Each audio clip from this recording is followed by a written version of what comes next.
All right, in the fourth quarter, I want to talk about us as leaders, as individuals. And we've talked about, and some of us have talked about ourselves personally as we're leading, but I want to talk about specifically as the leader of your organization, how do you personally approach the end of one year and the start of a new year? As far as you said, your team success starts with you. So, what are maybe one thing that end of the year the way you do? Yeah, Michael.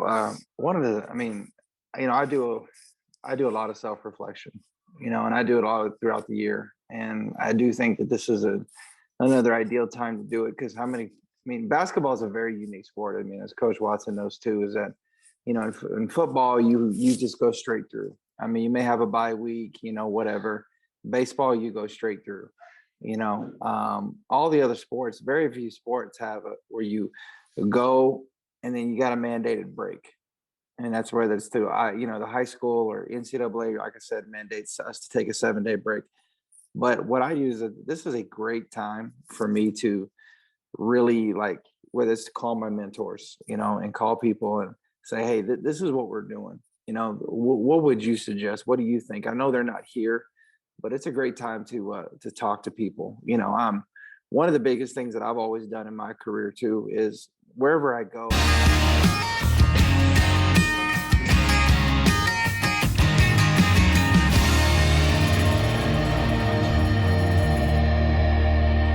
I try to find an older coach there, and I'm fortunate here because there's a guy named Bob Schneider who used to be the women's basketball coach here at WT for 20 plus years, built this tradition. Well, I've been able to bring him back to kind of get back in the fold, and he's come and watched practices and watched a couple of our games. And I told Coach Snyder, I said, I don't want you to tell me what we're doing right. I want you to tell me what we're doing wrong. And so I can really reflect on that, and he and I have talked, 3 or 4 times about things that he thinks that we can get better in. And it's been great stuff. It's been stuff that has made me better. And so I think that, and I think the more you can, again, we're in a day and age where film is very prevalent, and we have a thing called Synergy where I can go and watch a bunch of other schools and watch a bunch of other people. So doing a lot of research right now and watching, okay, what we do, who plays similar to us. All right. So whoever's playing similar to us and what are they doing? Maybe little tweaks here and there that they're doing better than us. And how can I take that stuff to my team to get better? And so we're definitely going to use some of that stuff as well too. And but I think the biggest thing is looking at myself, calling people, and I'm an avid reader. Actually, I like to listen to books, especially when I'm traveling on the road and stuff. So there's several books that that I've read over the years, too numerous to name right now. But I think those are the target areas that I really target, Michael, right now, is finding out how can I improve myself, which I think improves our team. How can I challenge my coaches to improve themselves, which improves the team, and then challenging each and every individual. And so those are the things that I've done in the past, we continue to do, and it's been a success for us. And so we'll see how it goes this year as we move forward. All right, thank you, Coach Prock. Rachel, from a team member of your team, I think you've mentioned a little bit of things you do year and the actual calendar year lineup, and so that's an advantage for me.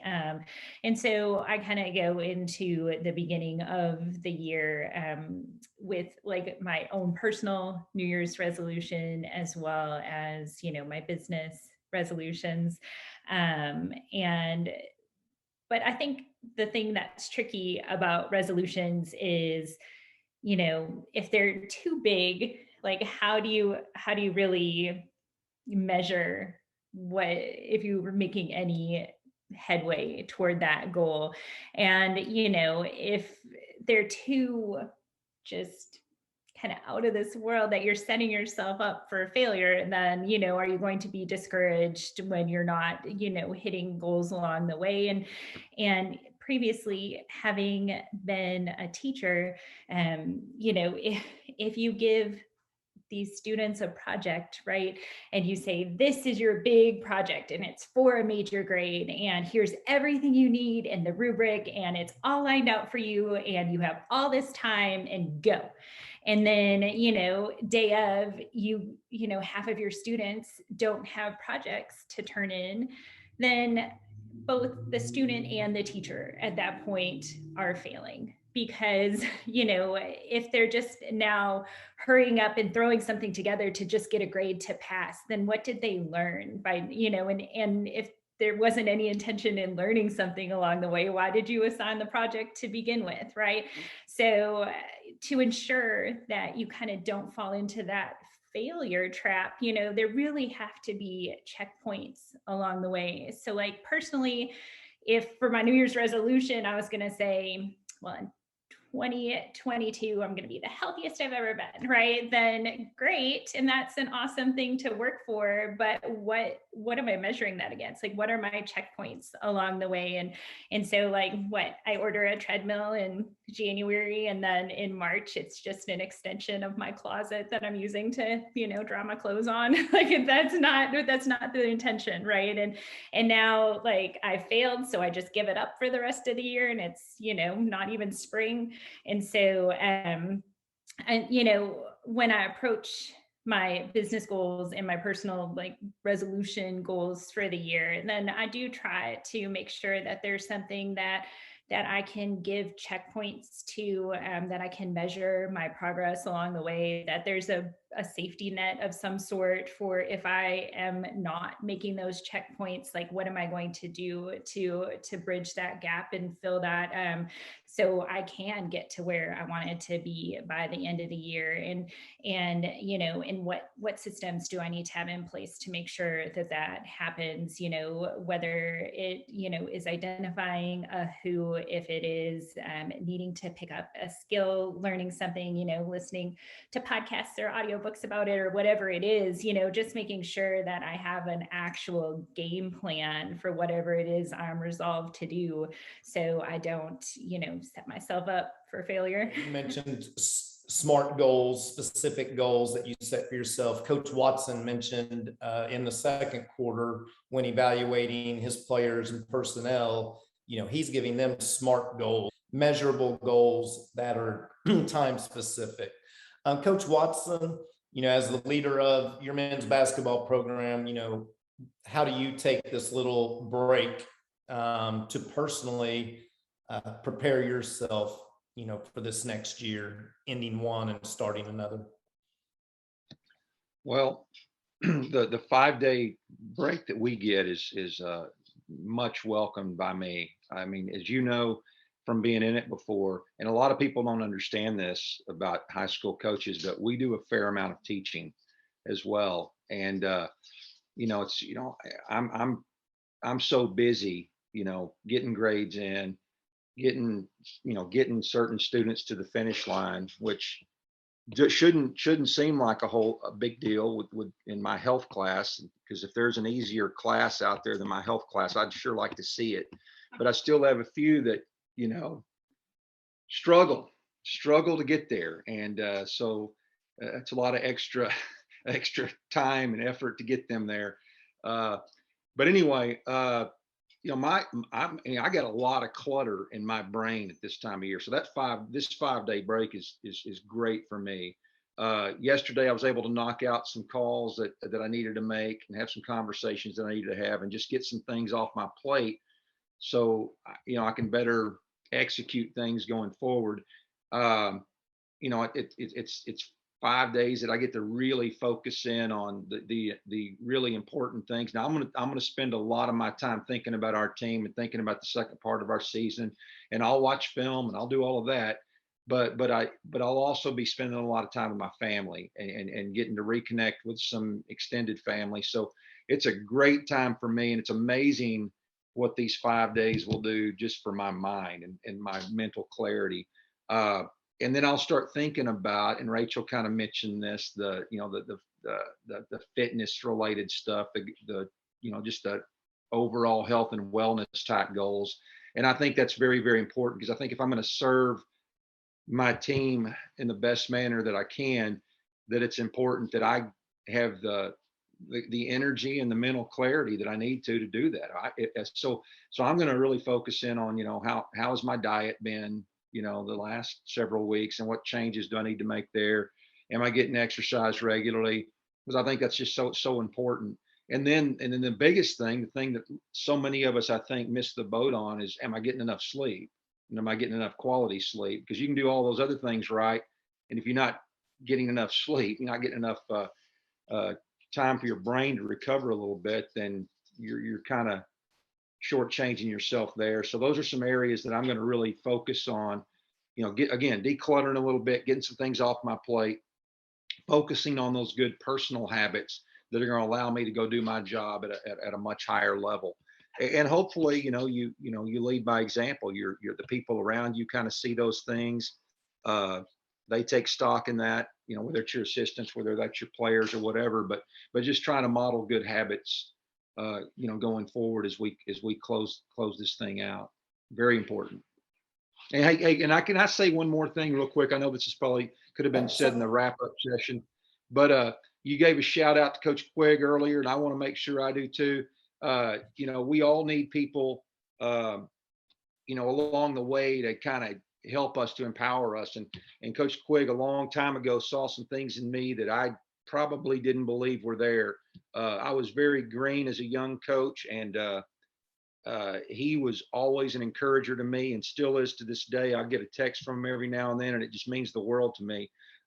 So he's, I always want to make sure we acknowledge the people that were instrumental in our success. And Coach Quigg had a lot to do with kind of helping me along when I was a very inexperienced, very green coach. And it's great to see you on here today, Coach. Coach Quigg has meant a lot to a lot of us, that is for sure. Dustin, from your business perspective, I know you mentioned it in some of the other answers, some things you do personally. Touch on that, and if you could kind of maybe go back to your high school and college athletic experience, and maybe how that's helped you, focus personally in things. Yeah, yeah, you bet. As I was listening to kind of everybody's talking about what they do personally. And I really kind of do the same thing that we do for our team. Everybody was talking about measurable goals. I think Rachel mentioned that on, hey, I'm going to get healthy this year. Okay, cool. What does that look like? Right. They're not necessarily measurable. So I think everybody's heard about SMART goals, right? So specific, measurable, attainable, time bound, and that sort of thing.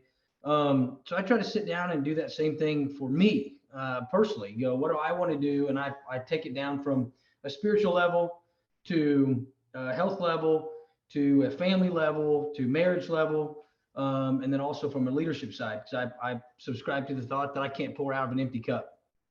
So I've got to make sure that I'm getting filled on my side, just like I'm doing other things. So really, it's just a reset time for me. I typically take off as much as possible in between Christmas and New Year's, and I'll sit down with a pad and a piece of paper. I've already kind of started lining out the things that I want to accomplish this year that I feel like the Lord's leading us on a family side, and then start putting action steps behind that. There's a cool, I'm a big reader, so another book reference, Tribe of Millionaires is a really good, a group of dudes that basically keep each other accountable. So they sit down once a quarter and poor reference, but basically take their clothes off and go, this is what I'm about, right? This is what I'm struggling with from a personal standpoint, from a financial standpoint, from a marriage standpoint, from a business standpoint. And then they let everybody kind of pour into them and take action items around that, and then help keep each other accountable. So I've got a spreadsheet. I got about 4 dudes that we sit down and do that with once a quarter, and really pour into each other and help kind of solve each other's issues, and check in periodically. Hey, you mentioned you wanted to buy 2 rentals this year. How you doing on that? Well, I'm not there. Why? Is it financial? Is it contact? Is it market? Like, what's the issue? And are you doing the things that you're supposed to be doing behind that? So it's really just taking some time and resetting, making sure you're getting enough sleep. I struggle with sleep, Mr. Watson. So, working through that, and I joke around, right? You can sleep when you're dead, but there's some massive health benefits to, making sure your mind's clear. So really just taking some time and going over where I've been and where we're headed, and then putting some action items behind that. And then, periodically, quarterly checking in to make sure we're on track. Appreciate it. In this last quarter, I think things that Wes mentioned and Dustin mentioned, just the sleep.